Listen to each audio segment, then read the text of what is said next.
Good evening. Welcome to iNicole's May Teacher Talk webinar. My clock says 6 p.m. Eastern Time here, so we'll go ahead and get started. Thank you all so much for joining us today. My name is Ashley Jones, and I am the Program Manager here at iNicole, and I am so glad to open today's webinar. Before we turn it over, I would like to go over a few housekeeping items for you guys. In the bottom left-hand corner of your screen, you'll see a chat box, and if you could introduce yourselves, who you are, where you're from, and what you're hoping to learn, and we want this to be a very lively and engaging conversation today. So please share your own experiences and insights as we go. We also have social media here, so please share what you're learning using #StudentAgency. Also, we have iNicole's Twitter handle and also two of the presenters, Huffman22 and dgold3844. Today's webinar will be recorded and archived on our website, so we will send you a follow-up email within the next few days with a link where you'll be able to download the slides and also hear the full recording. If you are having any audio issues, you can let the iNicole administrator know, that's me, through the chat box, and I can share instructions with you on how to run the audio setup wizard. We are grateful today to have Michelle Huffman, Crystal Moore, and Dion Gold here with us today to share how they implement student agency at their schools. And with that, I'll now turn it over to Michelle.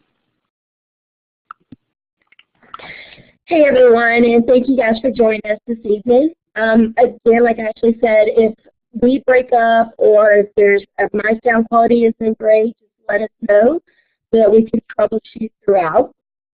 I know we're kind of late in the evening and everybody's had a long day, but we're really excited you guys are here with us. Just going to let us talk a little bit about our journey on student agency and some things that we are finding works for our kids and some things that we're seeing that we need to kind of grow from and just the experiences along the way.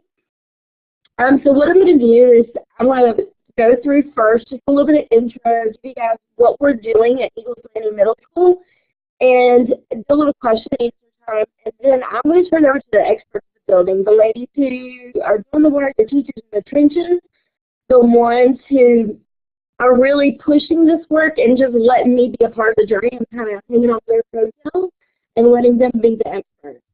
So the first thing here is our information, like Ashley shared with you guys.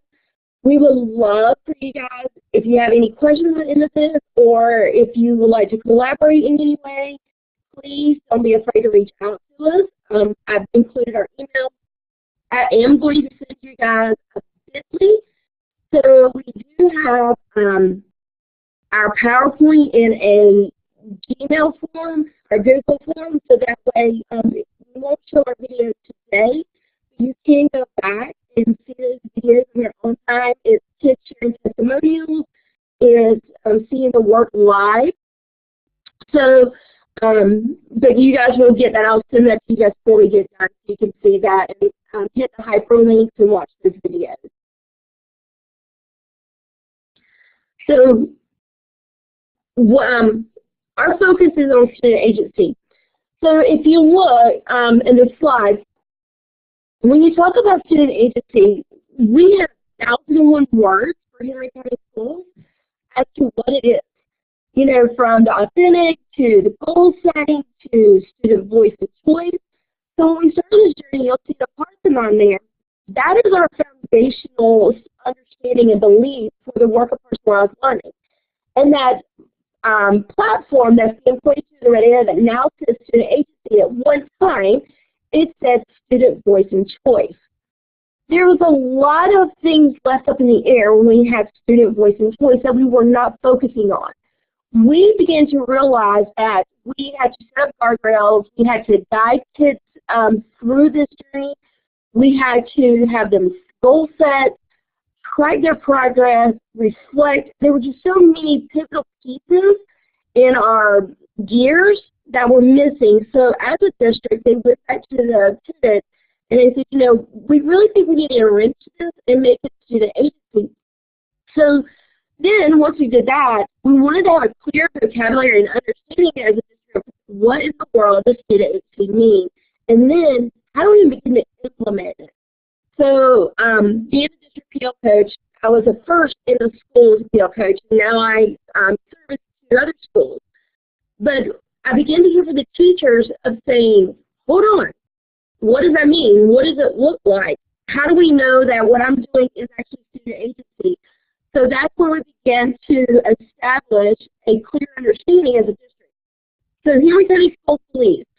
Agency is a person's capacity and tendency to formulate intentions and take initiative to achieve them. Now, we're at a middle school, so not many 11, 12, 13, or 14-year-olds want to take that initiative, and they don't have that formulated sense in their brain to what are my intentions, what can I do, what can I not do. So we understood we had to guide them. We had to train them up. We had to empower them. And what that looks like is going back to the drawing board on some of the typical things that were going on in the classroom to get them to want to say, oh, I'm interested in this. This is something I really want to do. So here at County Schools, this is our foundational definition of student agency, what we believe in, and this is our North Star in the work of what we were doing at Eagles Landing Middle School. This definition right here guided my work as a PL coach, and I kept pushing it with them as teachers and with the students in the work that we were doing. So with student agency, there are some underlying beliefs, and we hear the term in a lot of vision statements in schools, lifelong learners. But we really want to get into what does that lifelong learner actually mean? What does it look like? So we begin to break down all those things that are needed for agency to occur.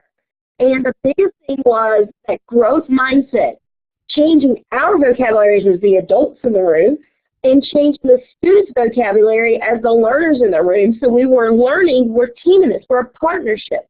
We're both going to have that growth mindset, and we're both going to change our vocabulary to reflect that. And the hardest part is becoming reflective individuals, both as adults and as students. And how do we regulate that, and how do we provide them resources to where they don't believe that they're being babysat by technology? So how are we using those resources in an enriching way so that we are going deeper and not longer? So I've heard a teacher say, we were trying to do a mile long and an inch deep. We want to change it to an inch long and a mile deep. We want a deeper understanding. And that is such powerful words from a teacher who just started this work. And to be able to realize in order to get deeper into learning, we have to empower the students, and there's steps to that. So the major factors when we look at student agency, I mean, they're right here with you guys. You guys can see these, but the biggest thing is you have to find that motivation. Not every student is going to have that intrinsic motivation. Not every student is going to say, please give me a book and let me read. So if you had to use Marvel versus DC, or if you have to use the newest thing on Twitter, the newest trend, if you have to use Ozobots, if you have to use a picture, if you have to spark that citizenship in them, or maybe some type of activist in them, or something controversial, something that's going to get them saying, wait a minute, I can learn about this, and finding a way to align your standards. So we really took a focus of that, and then have the kids understand that it's a plan. It's a business. So yes, you're excited, you want to do this, but what is your goal? How are you going to get there? And what do we need to make sure happens in order for you to achieve your goal? And those are the major factors that are going to assist and push student agency. So where do we begin with this part? That's a major question that a lot of teachers come to me with, and then administrators or other individuals in the district, they'll say, we hear you, we get it, we're excited, we're motivated. So where do we even begin? So the one thing that I recommend for me personally as a PL coach is take a look at what you're offering the kids. Put it on a continuum. This is probably the most vulnerability, exposure that one person can do. So if you have to do this in your own classroom and not tell anybody, it's okay. I had the teachers at Eagles Landing Middle do it together as a group, and they put all their assignments that they would give a kid on this continuum. And this continuum told a tale of who was designing the work, who was completing the work, who was the focus of the work. Was it me as an educator trying to hold control, or was it the students and nobody knew what they were doing or why?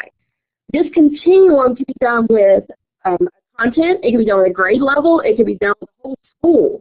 But if you have them do it and then go around and see where everybody put things, you begin to see a disconnect of what some people were thinking are teacher-centered and what some people are thinking are student-centered. But this has to be your step one. And it's hard as educators, especially if you've been doing it for a really long time, to be self-reflective. We want to believe that, hey, what we've done works. If it's not broke, don't fix it. And so we're asking them to look at what experiences are they giving the kids? Or what experiences are the students having a part of? Is their education happening at them or with them?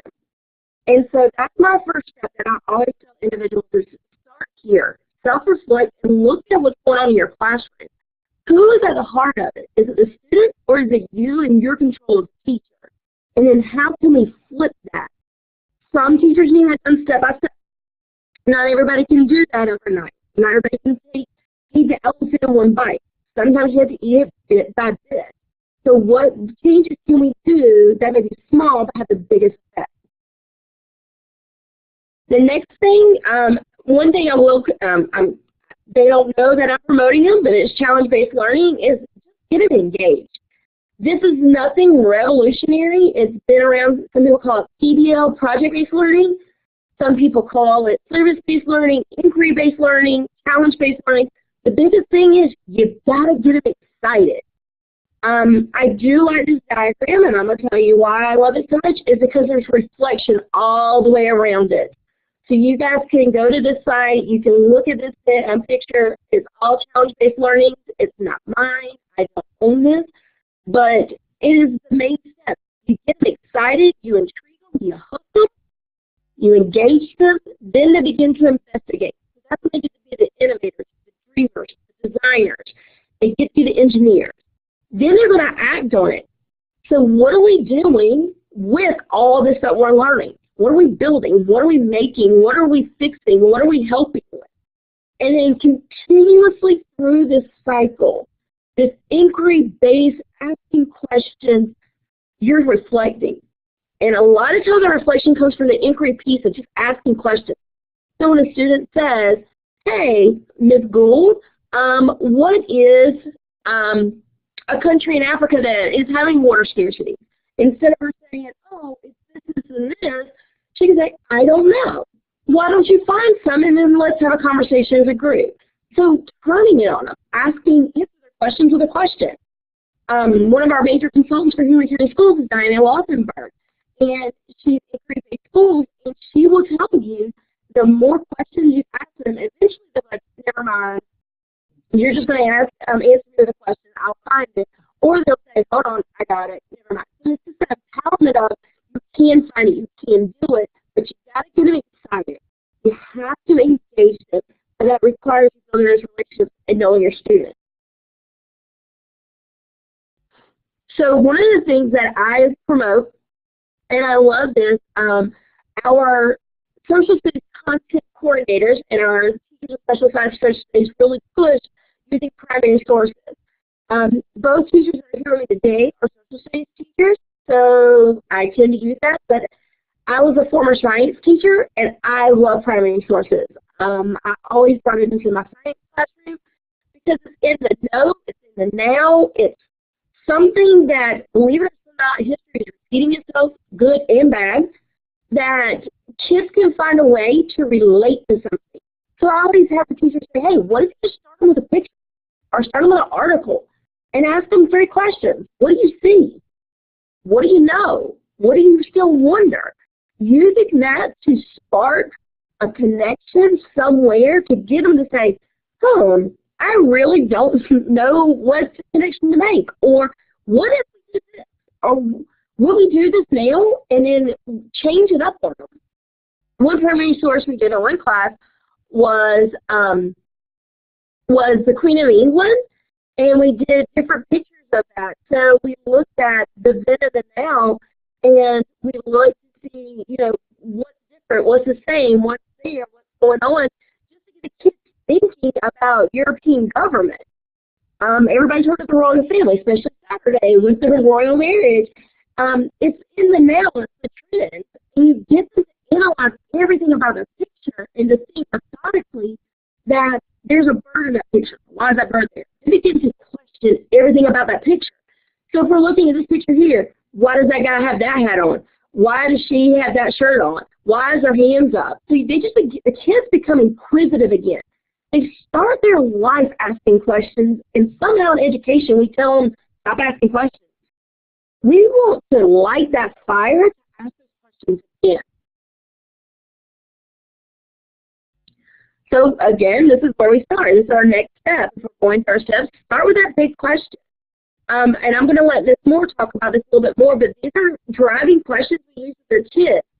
And then we just left it to them. And we said, what do you need to know in order to answer this?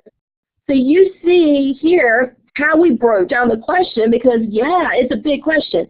How can I design a government for a country that reflects my beliefs and values for the betterment of my country's people? This is a question for 6th graders. We're talking 11 years old here.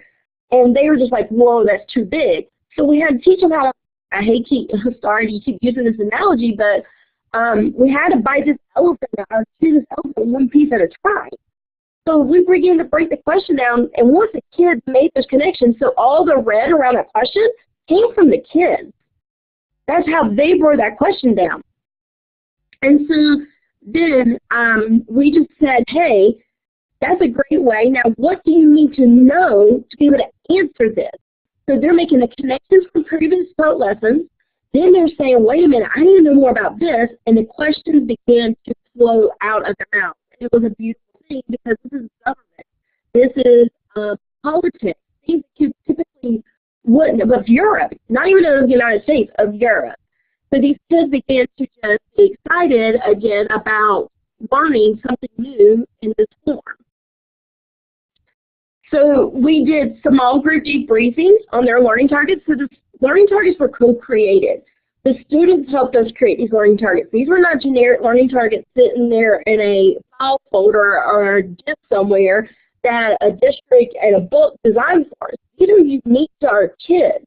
But we stopped them and had a conversation and said, first of all, where are you with these learning targets?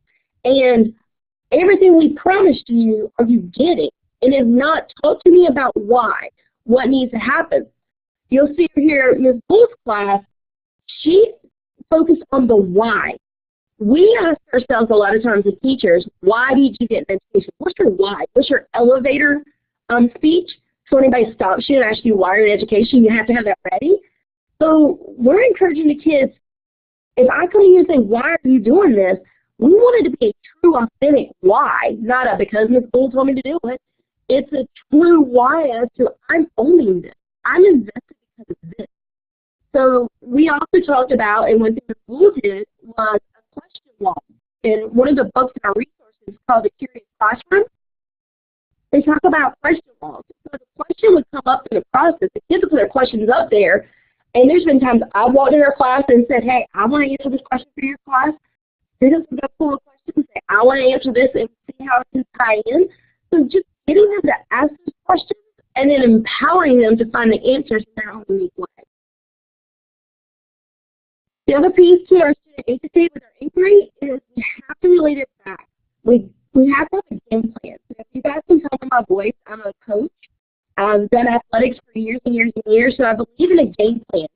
But we want to read questions to guide us. Where am I at?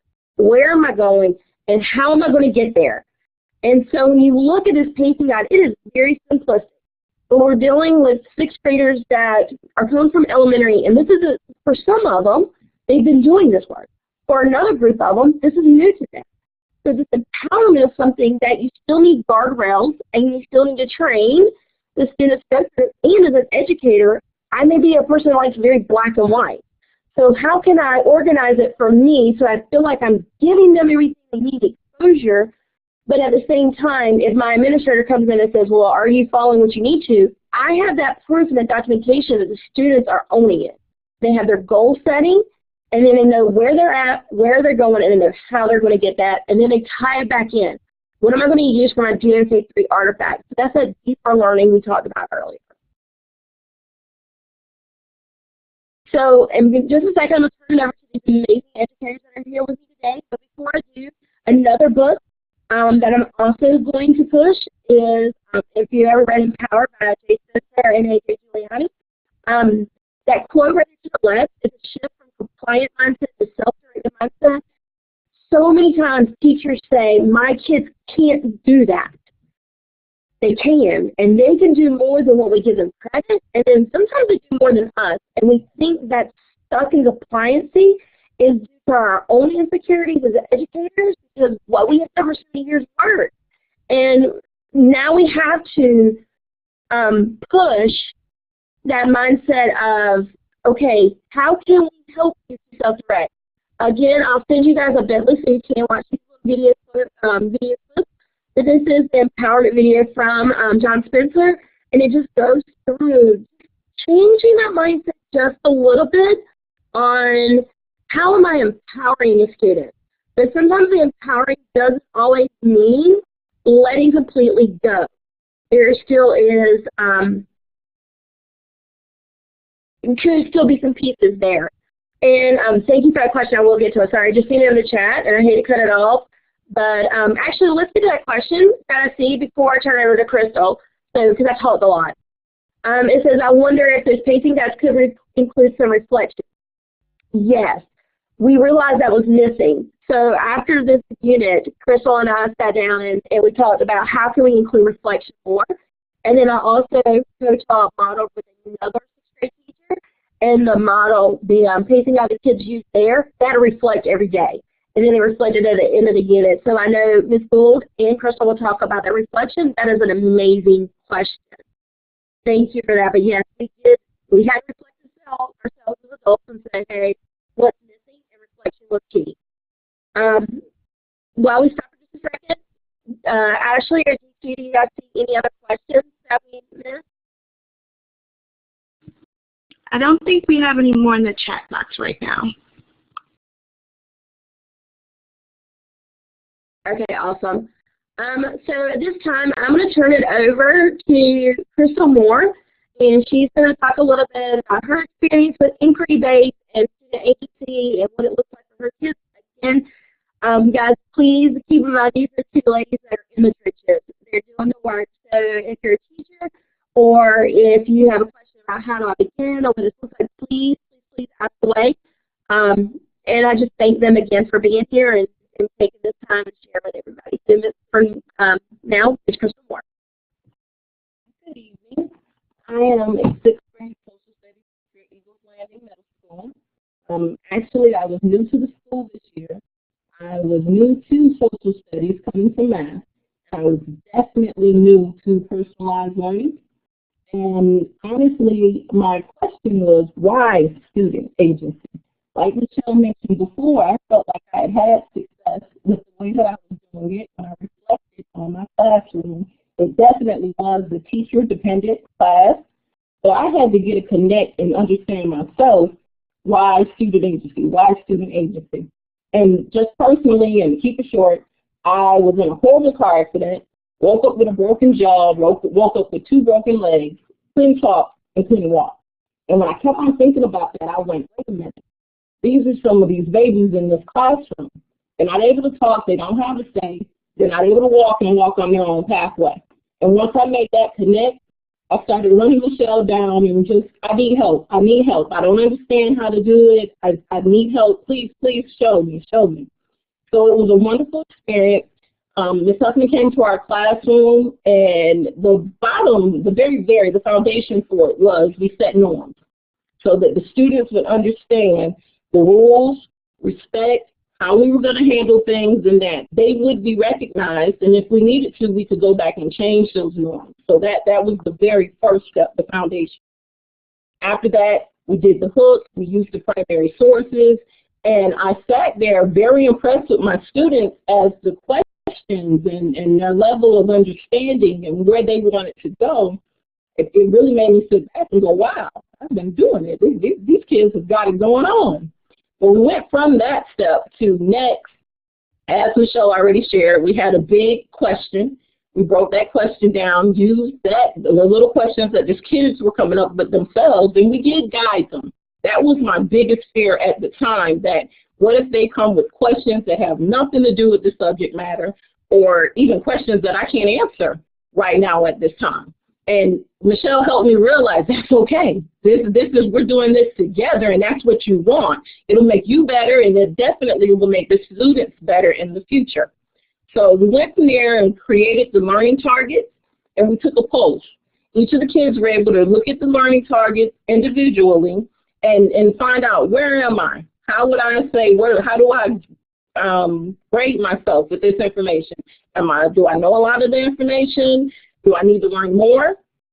And the part that I love with this thing in this slide right here, Michelle created a choice. It was pretty much like a menu. After we came up with our learning targets and our questions, we wanted the students to tell us, well, how do you want to learn it? You've experienced these different ways in class when Miss Moore was a teacher-dependent, when I was running a teacher-dependent classroom. What's your choice? How do you think you learn best? How do you want to talk? How do you want to walk? And the students, it was color-coded, the students each individually were able to come up and put their votes up and how they wanted to learn the information. And it did make me feel loved that a lot of them voted for a teacher directed, so they missed it. Some of them wanted me. But we ended up basing our lessons, including all of those choices for the students. And after we did it through one unit and then we did it through another unit, the kids, a lot of them switched up. A lot of them who thought they wanted to learn it one way in the beginning, they switched up. It was an excellent, excellent experience. I was so, so thankful to have Michelle to help me, because there were times when I was very frightened. And next, what you see is the data. With the data, the first unit that we were working on, you see where we were when we started the unit. We did it with the backwards design, allowing the kids that co-creation piece, allowing the kids to set and have a say with how they were going to learn it. And that shows our growth with the first unit. And then the second unit, my second time trying it, I was on my own for that one, and I noticed that the growth increased even more. So I think I got better with it, and I believe that my students definitely mastered having that ownership in the classroom.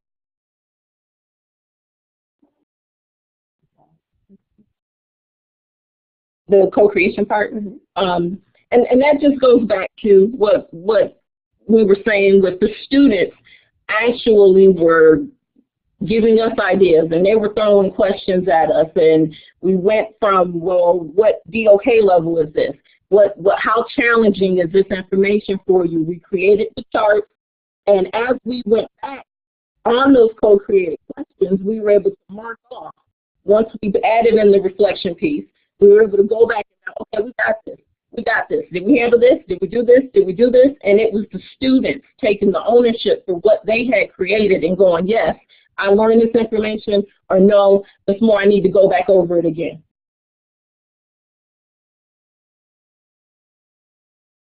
Okay, so I think we see one question. We're going to take the questions now for Crystal in her section. So the first question I see is the data measuring content mastery?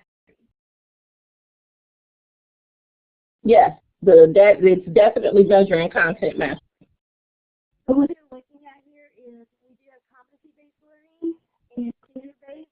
So the way she sets up a free assessment or post-assessment, every piece of it, some of it is performance-based, and some of it is a standardized-based assessment, but they're all linked to learning targets. So the learning targets that you've seen that the students will co-create were linked to the questions in their assessment.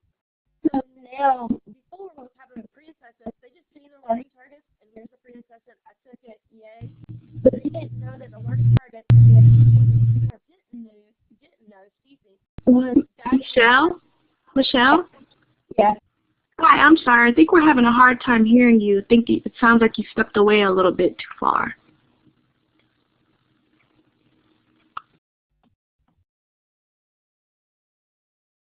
Can you guys hear me now?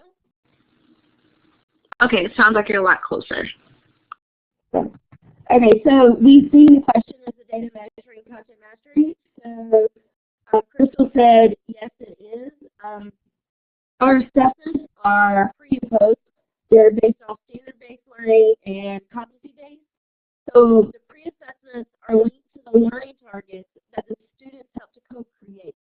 And when they do their post-assessment, the kids were constantly referring back to these learning targets that were still based on their standards. So you're looking at a unit long of these standards that constantly be embedded at one driving question.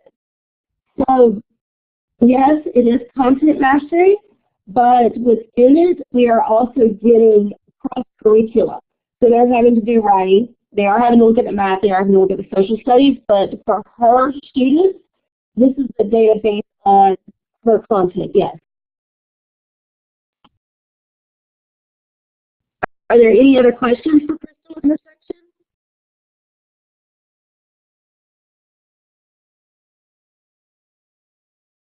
I think that's it right now. Wait, let's see. Hold on. I think we got something new. Jim Stevens says, do you measure skills?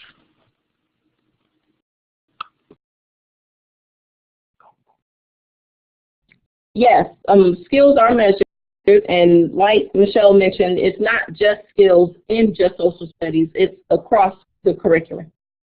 So we also have performance-based indicators, rubrics that are built into each content.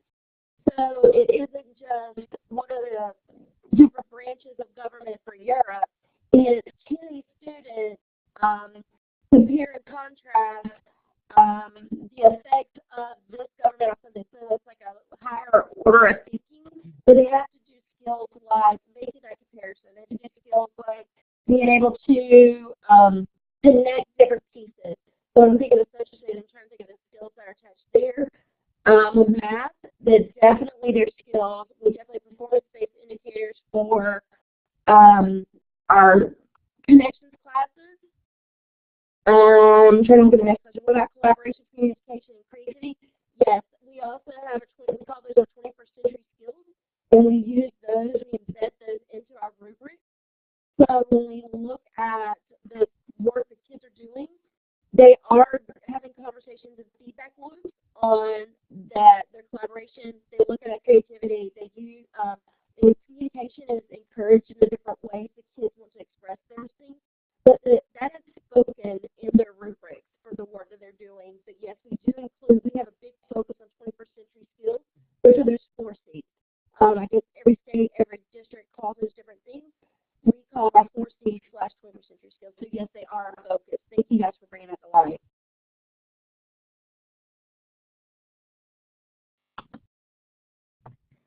Okay, so now at this time, I'm going to turn over to our next section, which is going to be Ms. Diane Gould, and she's going to share her journey with her kids and the inquiry-based learning that's going on, as well as student agency.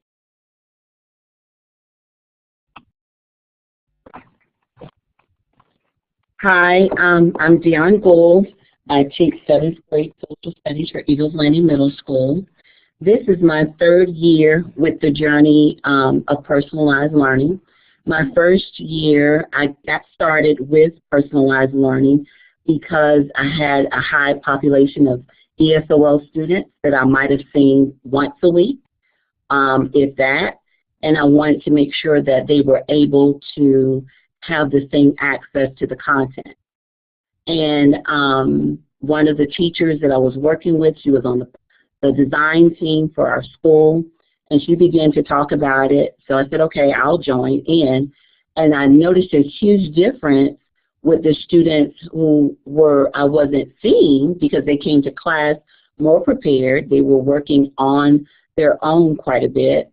And they were a little bit more creative as far as their learning outcomes. My second year with personalized learning, I incorporated a little bit more information because at the end of the school year, I do a survey with the students for them to be able to share with me what are some of the things that they liked, some of the things that they didn't like. So at the beginning of the school year last year, when I conducted the student interest survey, I had a group of students who at their elementary school, they were already introduced to personalized learning. So they had some ideas of what they wanted to see. Because the biggest drawback for me as from social studies is majority of the times when the kids come in, they have a preconceived notion that social studies is going to be boring, that it's going to be jam-packed with worksheets. One of the things that the students wanted to do in one of the economic units was they wanted to create their own business. So the students had an opportunity to create a business plan or either create a marketing plan for an existing business. And they designed their path. They designed their path. I gave them the pace. I gave them a deadline date that everything had to be turned in. And some of the learning outcomes that came about after implementing that particular economic unit was absolutely powerful, and I gained a lot, and those particular students gained a lot as well. And the students, they created business plans that they had to identify the strengths, the weaknesses, the threats of opening that type of business. They had to contact businesses with similar designs. It was a really great learning experience. So for me this year, there was a lot of things that I started intentionally. So for the first 9 weeks of school, I went through a modeling process in which from day one, I asked the kids, why are you in social studies? And they looked at me like, why are you asking me why? And I told them, I said, if you can't answer the why, you can't own the learning. So from that day forward, it was just a building block process in which I took away the word can't inside of the classroom. And you're surrounded with a community, and that's one of the big things in which I do inside of my classroom. We designed a community. And within that community, someone there is going to be able to offer you support. This year, I branched out working with ELA, science, math, the arts department, and the kids. The learning experience is something that has been mind-boggling to me. So for the beginning of the year, I would say make sure that everything is intentional. So I started a 9-week journey in which at the beginning of the journey, I do a task in which I call writing on the tablet of their heart, in which writing on the tablet of the heart, I just talk about how they're going to empower me, how they're going to impact my teaching experience. And then from that point, I incorporate our parents. During open house night, the parents always receive information of what the students are going to, by the end of the year, your students should be able to,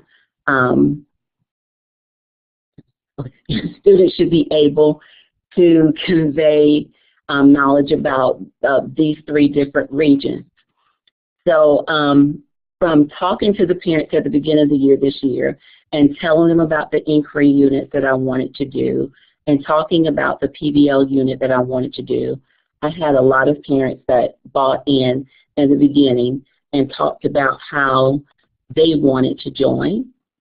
And also some of the parents were able to calm the fears of some of the parents that came to curriculum night and wondered if personalized learning at our school meant sitting in front of the computer.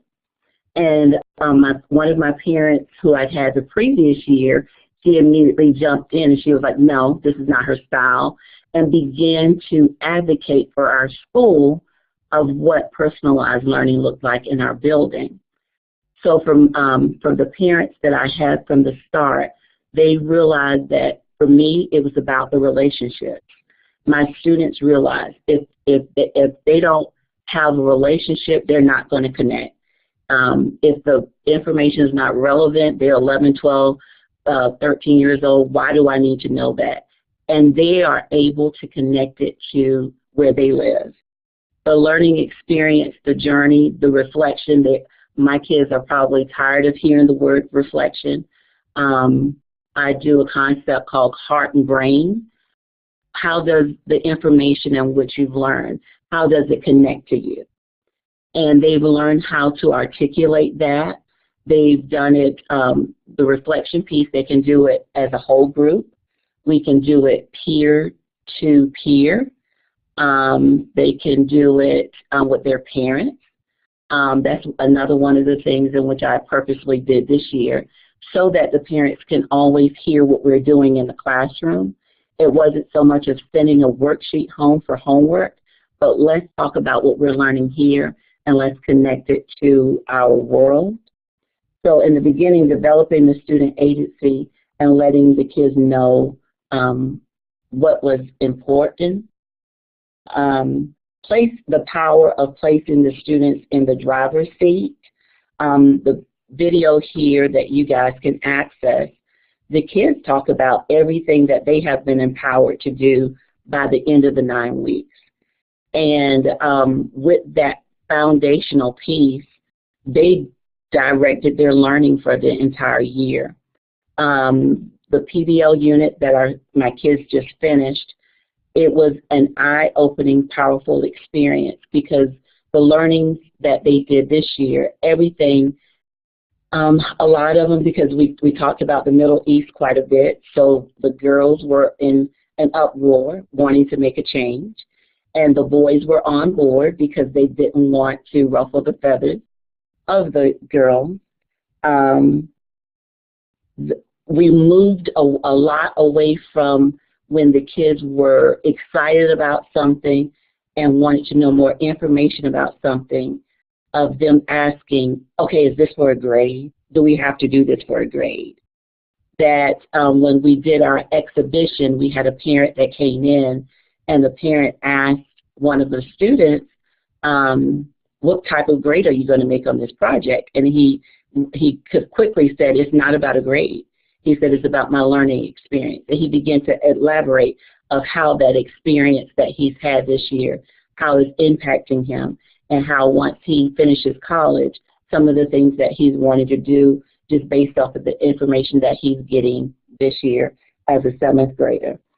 So as Michelle had talked about earlier, the 21st century skills really grew for me watching the kids as they took more ownership, and just the power that they saw within that, them coming back, the reflection process. I wouldn't have been able to, I don't think I would have been as successful had it not been for the team that I had this year. Everybody was on board. When the kids had questions, Michelle would come in, hey, let's look at this person and maybe we can get this person. And the parents, I had so many parents. One parent that I didn't even realize that was from Dinah came into the exhibition to talk to the kids, just to tell them about the authenticity of the work in which they were doing.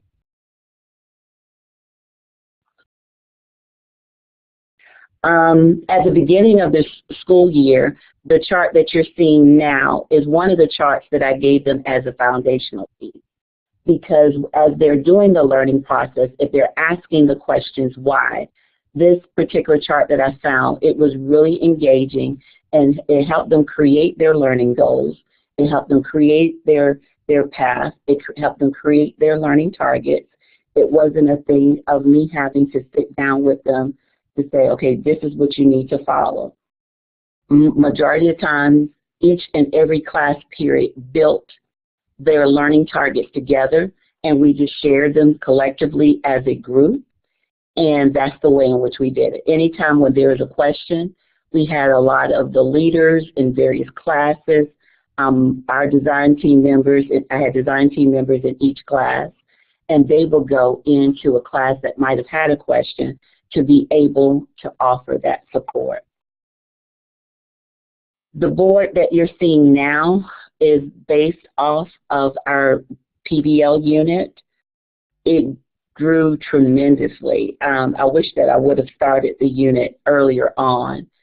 Michelle gave me the idea of doing the question wall because I panicked when we got started with the PBL because the kids started asking me more questions than what I thought that they were initially going to ask. And so then it went from us creating this Padlet so that they can be able to house their questions, for them to be able to seek out businesses, organizations that help them answer the questions, and then they begin to share out collectively as a group. The slide that you're watching now is one of the opportunities. The kids, one of the things they wanted to do based off of the culture that in Africa, they saw how the women were making pottery and the history embedded in their pottery. So that was one of the things in which they wanted to work on. And they did intricate designs, and they wrote a story about their pottery pieces. And with their pottery pieces, some of them donated them back. A lot of the kids did donations, and for the donations that the kids did, next year we'll be able to send a child in the sub-Saharan Africa region to school for a year. We'll be able to provide water for a family of 10 for the rest of their life. And we're also going to be able to help a community with their agriculture. And this was the picture in the middle at the top was just us coming together. We were combining with our math teacher that day for the kids to figure out how much water that they could actually be able to carry. And as we begin to do the empathy walk, we did the empathy walk with We Schools. We Schools, it was a united effort. So they were walking with other students that they will never, maybe they would never see, but around the world, around the globe, other kids were raising money for the same cause. Some of the kids, they really and truly gained a lot of insight and empathy for the walk that these babies had every day. Flexible seating, I introduced in my classroom this year as a result of one of the surveys that one of the kids, a group of the kids in one of my third period classes did last year. They talked about areas in their home in which they were more comfortable with completing their learning. So this year, that's what we incorporated. And the picture in the middle on the bottom was our day in which we were walking down the hall, and they had such pride as they were walking down the hall to begin that walk, as they had learned from so many other sources. Project 82 came in. The kids were able to Skype with Habitat for Humanity, the WASH division in Pretoria, Africa, and they gained a lot of insight. And the picture of the young lady holding the lantern was our Black History Wax Museum. That was another opportunity that we built together collectively as a social studies department to give the kids an opportunity to be able to pick someone from history that they wanted to. Before we move, I see there's a question. Ashley or DC, can you guys read that last question about the empathy work? It was done through We Schools. We Schools is a global organization that connects schools all around the globe. They have some of the stars, which was really kind of one of the drawing features for the kids, because they weren't sure whether or not which celebrity was going to actually speak. The celebrity that spoke on the Water Day on April 27th happened to be someone that was in my age group, so they weren't really excited about that, but they sat through it, and it was a really nice African band that played at the end. Real quickly, there's another question there. Goal's going to finish, but there's a question saying, would you wait till year 2 to start this work? Me personally, no. The kids are ready more than the teachers are. The biggest thing with starting with year one is you've got to find your trend. So I always relate it to something the kids and teachers should understand. So if you think of a tire, if you have racetrack tires, there's no tread on them. You could go really, really fast and go nowhere. You just spin in place. But each little thing you do puts a piece of tread on that tire to go further for longer. So find that for year one in this journey, find that voice. Find that one thing that could make that difference to transitionally shift your school and that mindset. You don't have to have it all figured out by year two or by year one, but just get started somewhere. Inquiry-based instruction in a classroom is nothing more than asking the questions, engaging the students, getting to investigate. We've been doing that in education for years, but for so many years we've forgotten to let the kids ask the questions. We told them to stop asking questions, and we started answering all their questions for them because we had to be the keeper of all things knowledge. So even in year one of this personalized learning journey, I highly recommend starting there. Start with finding ways to engage the students and finding ways to get them to become innovators. Become the designer, become the dream. I keep saying it over and over, the designer, the dreamer, the innovator, the engineer, the thinker. Find ways for their kids to become empowered somehow and keep building on it. This is not something that's going to change in a year. It's not going to change in 2 years. Anybody does any research on change, it takes 3 to 5 years. But find out one thing that you can start with and start there. But waiting to year two, you're going to miss so much in that year one. And if you have the openness to the kids that, hey, this is new for me and it's new for you, let's learn this together and build it like a partnership. There's a lot of things when you look at Steve Jobs, you look at Bill Gates, a lot of the things in these successful businesses is they took a risk and they were transparent with their team about this risk, and they planned it and they set goals and how do we accomplish these goals. So sometimes we let education happen to kids and not with them. So build a partnership with them in some way that they could do that. And I hope that answered that question about waiting to year two to start that level of work. Yes, so kick it off early and small and build with each part. I agree completely. And once your comfortability increases, then, it'll take off because you get better with it, the kids get better with it, and then you'll start to see, I know Gould started this whole thing as her.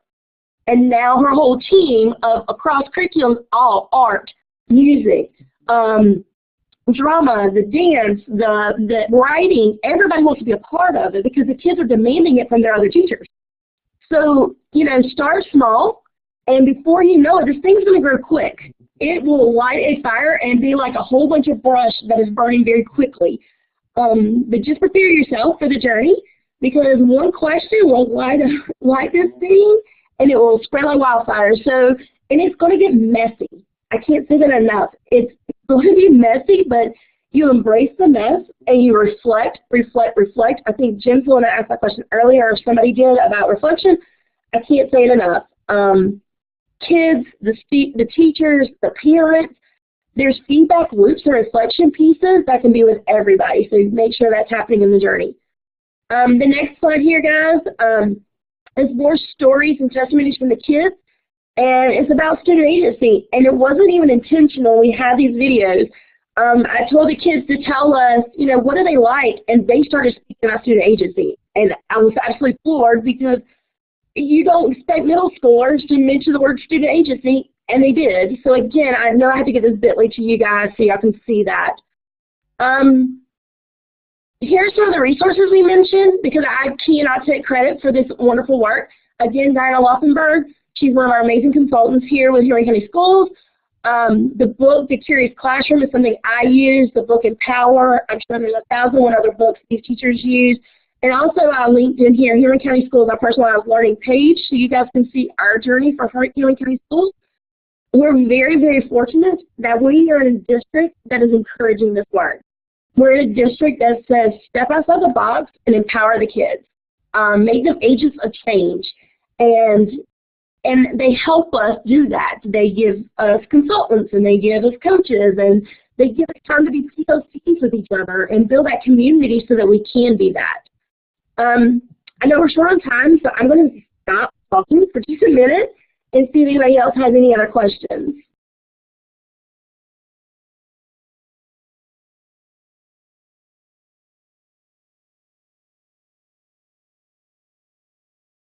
Thank you so much, Michelle. It doesn't, well, it looks like somebody might be typing a question. Let me give it just a minute.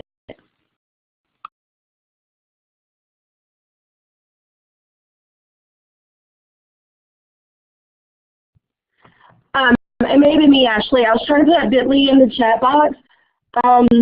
If this doesn't work, guys, please email me and I'll personally send it to you. I think my contact info is on the first spot there, and I know you'll have access to the slideshow, the PowerPoint, but I wanted you guys to be able to listen to the kids. I think, again, I talk too much sometimes. It's just my nature. And thank goodness you guys don't see the video because you see my hands moving everywhere like just flopping fish. But the kids' voices have so much power to it. It's not scripted. It is just pure, authentic. The kids talking, and there's so much power to it. I show it to the teachers sometimes and say, just listen, just listen. And so I would hopefully that works. If it doesn't, again, email me. I'll get it straight to you guys. Thank you so much, Michelle and team. That was an awesome presentation. Just before we wrap up, I wanted to let you guys know just a couple things here, some more housekeeping items. For more information on this webinar, we will be sending you an email, as I said earlier. That will be follow-up with the recorded webinar and also the slides. We also have more upcoming INACOL events, so you can go to that link there that is listed, and also our INACOL Symposium that will be October 21st through the 24th in Nashville. And right now we have early bird registration that is available until July 11th. And then there is also the contact information for our presenters. Thank you guys so much for attending and have a great evening.